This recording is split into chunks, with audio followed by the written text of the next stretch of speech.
उत्सवाच्या गोष्टी आपण कधी करण्यापासून दूर राहत नाही आणि योगायोगाने हे वर्ष असं आहे की या वर्षामध्ये दोन महत्त्वाचे उत्सव हिंदू समाजाच्या दृष्टीने होणार आहेत।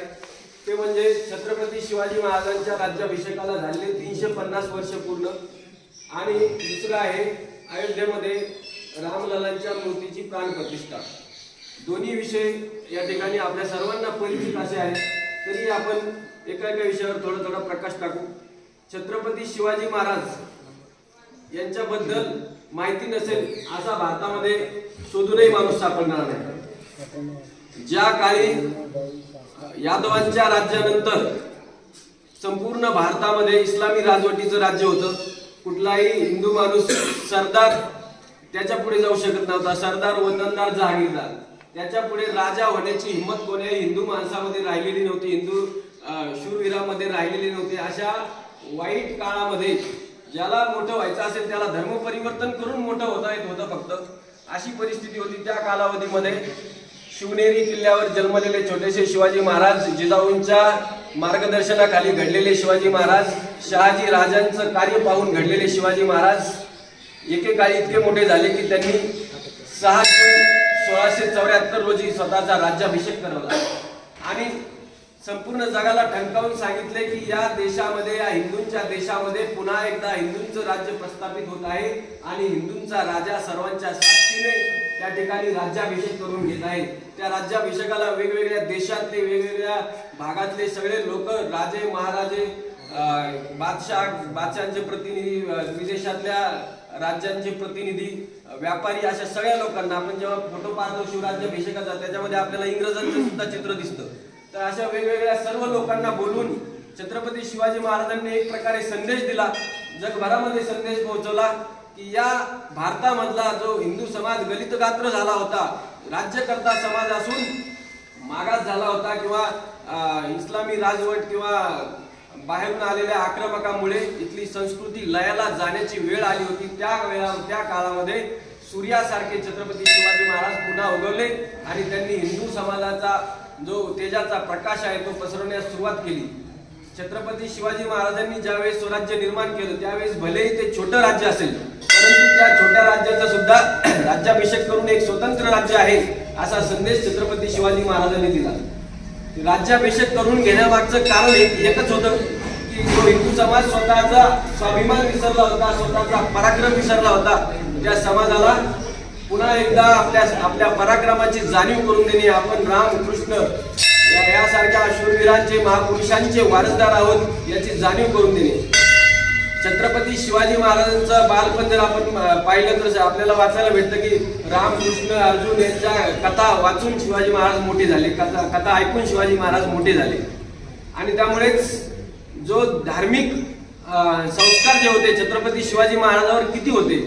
बरेच जण सांगताना आपण लांगुल चालन करण्याच्या हेतूने किंवा दुसऱ्यांना खुश करण्याच्या हेतूने सांगत असतो की शिवाजी महाराज हे कुठल्या एका धर्माचे राजे नव्हते, शिवाजी महाराजांनी सर्वजण सांभाळले, तेवढंच सत्य आहे। तरी सुद्धा शिवाजी महाराजांनी स्वधर्माचा अभिमान कधीही सोडला नाही। छत्रपती शिवाजी महाराजांनी जेव्हा देह ठेवला 3 एप्रिल 1680 ला, तर त्या वेळी अंतसमयी छत्रपती शिवाजी महाराजांनी आपल्या जवळच्या विश्वासू जे सरदार होते त्यांना जाता जाता आपलं स्वप्न सांगितलं, सप्त सिंधू सप्त नद्या मुक्त करा, काशी विश्वेश्वर सोडवा, शब्दास चुकूर होऊ नका। म्हणजे जाता जाता सुद्धा छत्रपती शिवाजी महाराजांनी आपलं स्वप्न सांगितलं की सप्त सिंधू आणि सप्त नद्या, ज्या 7 नद्या आहेत, आपण जे लग्नाचे आपले मंगलाष्टक म्हणतो त्याच्यामध्ये जे नद्यांचा उल्लेख होतो, गंगा, सिंधू, यमुना, तर आजही ते स्वप्न अजूनही पूर्ण झालेलं नाही। सिंधू नदी आजही पाकिस्तानात आहे। त्याच्यानंतर जे आपले देवस्थान, औरंगजेबाने त्यावेळेस काशी विश्वेश्वराचं मंदिर पाडलं होतं आणि त्या ठिकाणी मस्जिद बांधली होती, त्याचा अजूनही लढा चालू आहे, आपल्या सगळ्यांना माहिती आहे, आपण बातम्यामध्ये वगैरे पाहतो। तर ते शिवाजी महाराजांचे अपुरे राहिलेले स्वप्न की हिंदूंचे देवस्थान सोडवावीत, शिवाजी महाराजांच्या नंतर बऱ्याच देवस्थानांचं पुनर्जीवन करण्याचं काम अहिल्यादेवी होळकर यांनी केलं किंवा इतर मराठा साम्राज्यातील शूरवीरांनी सुद्धा केलं, तरी सुद्धा काही काम बाकी राहिलेले आहेत। त्याच्यातलं दुसरं एक काम जे शिवाजी महाराजांच्या आधीपासून 1528 ला बाबर जेव्हा भारतात आला त्याने बाबराने जाता जाता इकडे राजपूत राज्यावर आक्रमण करून पराभूत होऊन जाता जाता त्याने ते मंदिर पाहिलं आणि दुसऱ्या वेळेस त्याने अयोध्येतलं मंदिर नेस्तनाबूत केलं. 1528 ला ते मंदिर पाडलं आणि त्या ठिकाणी मस्जिद बांधली. तर तेव्हापासून जवळपास 500 वर्षांपासून हिंदू समाज, त्या ठिकाणचा हिंदू समाज, संपूर्ण भारतातला हिंदू समाज आपल्या रामललांच्या किंवा आपलं आराध्य दैवत प्रभू श्री रामचंद्र यांच्या मंदिरासाठी झगडत होता. आतापर्यंत जवळपास 74 वेळा वेगवेगळे लढाया झाल्या, लाखो हिंदूंचं त्या ठिकाणी बलिदान गेलं, तरी सुद्धा त्या ठिकाणी हिंदूंचं मंदिर झालेलं नव्हतं. आपण एकदम लहानपणापासून आता इथं वरिष्ठ मंडळी सुद्धा आहेत, आपण सगळे एकमेकांना राम राम घालतो.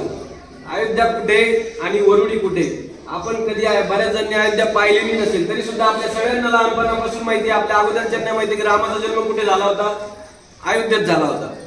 तरी सुद्धा ज्या अयोध्येत रामाचा जन्म झाला होता असं आपण मानत होतो किंवा मानतो, जे सत्य आहे, त्या ठिकाणी मात्र दुर्दैवाने अयोध्येमध्ये रामाचं मंदिर नव्हतं, तर रामाची मूर्ती एका पालामध्ये. आपल्याला माहिती आहे की ज्यांना घरं नाहीत असे लोक पालाची वस्ती करून राहतात. तर इतकी वाईट अवस्था हिंदूंच्या देवतांची होती. ज्या अखंड हिंदुस्थानचं दैवत प्रभू श्रीरामचंद्र आहे, तर त्या प्रभू श्रीरामचंद्राला त्या ठिकाणी पालामध्ये राम लागत होते. इतकी वाईट अवस्था या रामाची या देशामध्ये झाली होती. आणि तेव्हापासून जो लढा चालू आहे 1528 पासून, तर त्याच्यात 23 डिसेंबर 1949 रोजी एक ट्विस्ट आला. 23 डिसेंबर 1949 रोजी अचानक त्या बाबरी मस्जिद जिथं पाडली आणि बाबरी मस्जिद जिथं होती त्या ढाच्यामध्ये प्रभू श्रीरामचंद्रांची, रामललांची मूर्ती प्रकट झाली. आता याची माहिती तुम्हाला इंटरनेटवर, याच्यावर सगळीकडे युट्यूबवर आपण सगळे पाहतो, मोबाईल वापरतात बरेच जण, त्याच्यावर भेटेल की सगळ्यात पहिले माहिती कोणी दिली असेल तर तिथे एक मुस्लिम शिपाई होता, मुस्लिम कॉन्स्टेबल, त्याने माहिती दिली की तर रामललाची मूर्ती प्रकट झाली. त्याने पाहिली, त्याने वर्णन केलेलं आहे. कुमार विश्वाचा एक व्हिडिओ आहे, तुम्ही ते पाहू शकता, त्याचं नाव मला लक्षात नाही. मुस्लिम सैनिक होता, मुस्लिम शिपाई होता, त्याने सांगितलं की मी डोळ्याने रामललाची मूर्ती प्रकट होताना पाहिली. असा चमत्कार झाला आणि त्यानंतर पुन्हा हिंदू समाजाच्या अशा जागृत झाल्या की इथं रामललांचं मंदिर बनणं आवश्यक आहे. आणि पुन्हा एकदा लढा सुरू झाला. तर तो लढा आतापर्यंत चालू होता.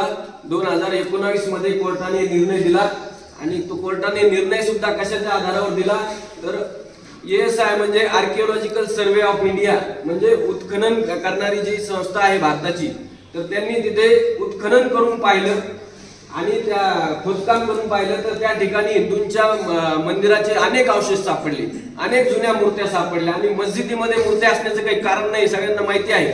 त्यामुळे ते सिद्ध झालं की तर मस्जिद नसून प्रभू श्रीरामचंद्रांचं मंदिरच होतं. आणि कोर्टाने सुद्धा निर्विवादपणे निर्णय दिला की ही राम जन्मभूमी आहे आणि इथं हिंदूंचं एक मंदिर व्हावं, रामाचं एक मंदिर व्हावं. 2019 ला निर्णय लागला आणि आता 2024 मध्ये 22 जानेवारीला प्रभू श्रीरामचंद्रांच्या मूर्तीची प्राण प्रतिष्ठा त्या ठिकाणी होत आहे. म्हणजे जवळपास 500 वर्षांच्या लढ्यानंतर, 500 वर्षांच्या प्रतीक्षेनंतर आपल्या देवाला घर प्राप्त होत आहे. जसं आपल्याला माहिती आहे की आपण बरेच जण आपलं घर बांधतो, एखादी पिढी आपली खपते ते घर बांधण्यासाठी, आणि घर बांधल्यानंतर घरावर नाव देतो स्वप्नपूर्ती, कारण की ते आपल्या बापदाद्यांनी पाहिलेलं स्वप्न असतं. घर बांधणे पण छोटी गोष्ट नसते.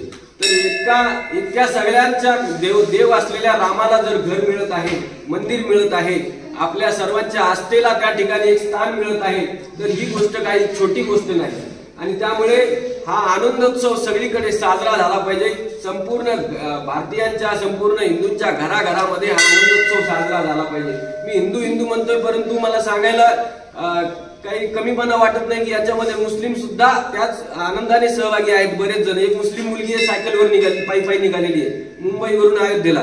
तिचं पण तुम्ही आता तरुण बसलेले काही त्यांनी व्हिडिओ पाहिले असतील की इथून अयोध्येला निघालेली आहे पायी चालत. आणि मी आता सांगत होतो आर्किओलॉजिकल सर्वे, त्याचे जे हेड होते ते पण मुस्लिम होते. त्यांनी सुद्धा खरं सांगायला त्यांनी म्हणजे माघार घेतली नाही की त्यांनी खरं सांगून टाकलं की इथे सापडले जे अवशेष ते हिंदूंच्या मंदिराचे आहेत, हे आम्हाला संशोधनाअंती समजलं आहे. म्हणजे जे सत्य मान्य करणारे आहेत ते कुठल्याही धर्माचे असो, त्यांनी मान्य केलं आहे की प्रभू श्रीरामचंद्र हे या देशाचे आराध्य दैवत आहेत. मग तुमचा धर्म कुठलाही असू द्या, ज्यांना मान्य होत नाही त्यांच्यामध्ये अज्ञान असेल, आपण त्यांना काही करू शकत नाही. परंतु इतर धर्मियांचा सोडा, आपल्या सगळ्या हिंदूंना तरी हा क्षण एक मोठा आनंद सोहळा वाटला पाहिजे, प्रत्येक घराघरामध्ये हा क्षण साजरा झाला पाहिजे। त्या हेतूने आपण सगळीकडे अभियान चालवत आहोत। जसं आपण 2019ला निकाल लागल्यानंतर आपण घरोघरातून निधी जमा करून प्रभू श्रीरामचंद्राच्या मंदिरासाठी पाठवला। निधी जमा करून जो हिंदू समाजाने निधी जमा केला तर तो झाला होता 3200 कोटी। तर त्याच्या फक्त व्याजातून पहिला मजला किंवा जे गर्भगृह आहे त्याचं बांधकाम झालेलं आहे। इतका मोठा निधी इतका सढळ हाताने या हिंदू समाजाने दिला। त्यामुळे पहिलं आमंत्रण जर कोणाला जावं तर त्या प्रत्येक सामान्य हिंदूला जावं ज्याने या मंदिरासाठी हातभार लावला। आणि त्यामुळे आपल्याला आपण जे एवढे बसलेलो आहोत या सगळ्यांचं दायित्व आहे की आपल्या गावातील प्रत्येकापर्यंत हे आमंत्रण गेलं पाहिजे की आपल्या अयोध्येमध्ये 22 जानेवारीला प्रभू श्रीरामचंद्रांचं मंदिर, त्या मंदिरामध्ये प्रभू श्रीरामचंद्राच्या मूर्तीची प्राण प्रतिष्ठा होत आहे। आणि त्यासाठी आपल्याला जर आपण अयोध्येला जाऊ शकत नसू तरी आपल्या गावामध्ये आपण जसं मानतो की ईश्वराचं अस्तित्व हे ठाई ठाई आहे, सगळीकडे आहे। त्यामुळे तसंच मानून आपल्याला आपल्या गावातल्या मंदिरात त्या ठिकाणी विविध कार्यक्रम करायचे आहेत, आपल्या गावामध्ये कार्यक्रम करायचे आहेत आणि हा आनंदोत्सव साजरा करायचा आहे। तर आपल्याला काय करायचं हे आपल्या गावाचं, प्रत्येक गावाचं नियोजन सध्याला ठरलेलं आहे वेगवेगळ्या ठिकाणी। तरी सुद्धा काय करायला पाहिजे तर जवळपास आता 16 जानेवारी पासून ते 22 जानेवारी पर्यंतचा एक सप्ताहाचा कालावधी आहे। तर आता प्रत्येक गावामध्ये साधारणपणे प्रभात फेरी निघत असते। गावामध्ये ही संस्कृती अजूनही टिकून आहे। त्यात आपल्या गावाला मोठा वारसा आहे की तालुक्यात नव्हे जिल्ह्यात सुद्धा एवढा झाला नाही तेवढा सप्ताह, हरिनाम संकीर्तनाचा सप्ताह आपल्या गावामध्ये झाला। आपण सगळेजण त्याचे साक्षीदार आहात, आम्ही पाहिलेला आहे। तर त्यामुळे इतका मोठा वारसा असलेलं हे गाव आणि या गावाचा हा उत्सव सुद्धा तेवढाच मोठा झाला पाहिजे। एक हप्ताभर तरी किमान गावामधून हरिनामाची आपण प्रभात फेरी म्हणू, दिंडी म्हणून ती निघाली पाहिजे रोज। त्यानंतर 22 जानेवारीच्या अगोदर 2-3 दिवस वेगवेगळे कार्यक्रम आपल्या काय काय करता येईल, आपण कीर्तन ठेवू शकतो, भजन संध्या करू शकतो किंवा वेगवेगळे एकंदरीत काय तर आपल्याला प्रत्येक हिंदू पर्यंत हा उत्साह पोहोचायचा आणि त्याच्यासाठी वातावरण निर्मिती, वेगवेगळे कार्यक्रम करणे हे आपल्याला करणं गरजेचं आहे। 22 जानेवारीला सकाळी 11च्या दरम्यान तो कार्यक्रम जिथे प्राण प्रतिष्ठा होणार आहे त्याचा सगळ्या टीव्ही चॅनल्सवर, न्यूज चॅनल्सवर लाईव्ह दाखवणार आहे। तर त्या दिवशी आपल्याला आपण अयोध्येत जाऊ शकलो नाही तरी त्या कार्यक्रमाचे साक्षीदार आपण होऊ शकतो आणि आपल्या गावातल्या सगळ्यांना त्याचे साक्षीदार होण्याची संधी देऊ शकतो। यासाठी आपल्याला मंदिरामध्ये टीव्ही लावून किंवा स्क्रीन लावून सगळ्यांना तो कार्यक्रम दाखवता येईल का असं नियोजन आपण केलं पाहिजे। गावातील सगळेजण इथे बोलवून त्यांना तो कार्यक्रम दाखवणे याचा आपण नियोजन करायला पाहिजे। त्यानंतर त्या दिवशी सकाळी सगळ्यांच्या घरासमोर जसे आपण सण साजरा करतो, प्रत्येक जण उठून, प्रत्येक महिला घरोघरच्या माता मावल्या उठून सडा संमार्जन करतात, घरासमोर रांगोळ्या काढतात। तर तसं आपण केलं पाहिजे। हा संदेश आपला घरोघर द्यायचा आहे। उत्साही अनेक जण आहेत, सगळ्यांना करायचंय, फक्त त्यांना माहिती नसतं की असं या दिवशी करायचंय म्हणून। त्या दिवशी त्यामुळे आपल्याला सगळ्यांना गावभर सांगणे गरजेचं आहे की 22 जानेवारीला घरोघर रांगोळ्या झाल्या पाहिजेत, सडा संमार्जन झालं पाहिजे।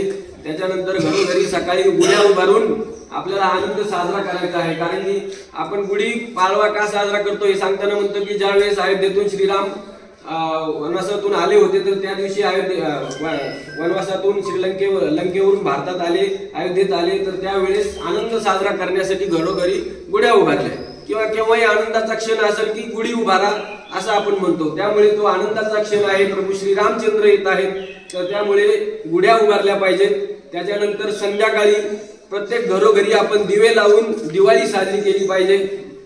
दिवाळीची सुद्धा आख्यायिका सांगताना असं सांगितलं जातं की रामचंद्र जेव्हा आले तर त्यावेळेस सगळ्यांनी दिवे लावले आणि दिवाळी साजरी झाली। तर तसा हा आनंद जो आहे तो प्रत्येकाच्या मनामनात, प्रत्येकाच्या घराघरापर्यंत पोहोचला पाहिजे। हा आनंदोत्सव पोहोचवण्यासाठी आपली सगळ्यांची नैतिक जबाबदारी आहे। आपण जेवढे आलो तिथे यांचं दायित्व आहे की आपण सर्वांनी पुढाकार घेऊन गावाचं एक नियोजन करावं आणि हा संदेश गावातील प्रत्येक घराघरापर्यंत पोहोचवावा। हा सप्ताहभर हा एक हप्ता राहील पुढचा, तर तो एकदम गावामध्ये उत्साहाचं वातावरण, राममय वातावरण राहिलं पाहिजे। वेगवेगळ्या कार्यक्रमांचं आयोजन आपण केलं पाहिजे असं या ठिकाणी मी समितीच्या वतीने आपल्या सर्वांना विनंती करतो। खरं तर हिंदू धर्म का बच्चा बच्चा प्रभू तुम्हारे काम का असं आपण म्हणतो। त्यामुळे धर्माचं काम आहे, देवाचं काम आहे, ते कोणालाही सांगायची गरज नसते। त्या गावामध्ये जेव्हा भंडारा असतो त्याचं कोणालाही निमंत्रण द्यायची गरज नसते। सगळेजण स्वतःच्या जाणीवेने स्वतःच्या संस्कारातून आपण त्याच्यात सहभागी होत असतो, तरी सुद्धा एक नियोजन राहावं व्यवस्थित म्हणून गावकऱ्यांची बैठक घेऊन किंवा आता सध्याला जमलेले आहेत, तुम्ही तुमच्या हिशोबाने याचं नियोजन करावं आणि गावामध्ये काय जास्तीत जास्त चांगल्या प्रकारे करता येईल. आता आपल्या बाजूला गेवराई नावाचं गाव आहे, आपल्या सगळ्यांना माहिती बाजार गेवराई, तिथलं पत्रक पण पाहिलं असेल तुम्ही किंवा भाऊनी किंवा पुढच्या कोण पाहिलं असेल. तर त्या गावामध्ये त्यांनी प्रत्येक कुटुंबाला जबाबदारी दिली की प्रत्येक कुटुंबाने यायचं, 1 तासभर श्रीराम जयरामचा जप करायचा. ते कुटुंब जाईल, 1 तास झाला की त्याच्यानंतर दुसरं कुटुंब येईल, असं लगातार प्रत्येक कुटुंब येणार आणि 24 तास हे श्रीराम भजन चालू राहणार. असं 7 दिवस ते करणार.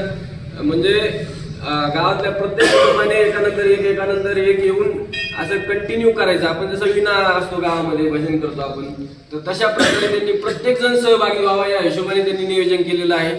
त्यानंतर वेगवेगळे कार्यक्रम केले आहेत. तसं प्रत्येक आपापले करू शकतो. आम्ही बदनापूरमध्ये 3 दिवस भजन संध्या ठेवली, एक दिवशी तावडे नानाचं कीर्तन ठेवलेलं आहे आणि तिसऱ्या दिवशी 22 तारखेला शोभायात्रा काढणार आहे सगळीकडे, रथयात्रा वगैरे काढून. आणि याचा कार्यक्रम वेळ येईल ज्यावेळेस प्राणप्रतिष्ठेचा, त्यावेळेस सगळेजण मंदिरासमोर, राम मंदिरासमोर जमून स्क्रीनवर दाखवणार आहोत आणि त्यानंतर भांडारा होणार. असे वेगवेगळ्या कार्यक्रमांचं नियोजन सगळीकडे आहे. आपणही तसं करावं एवढी विनंती करतो आणि थांबतो. जय श्रीराम.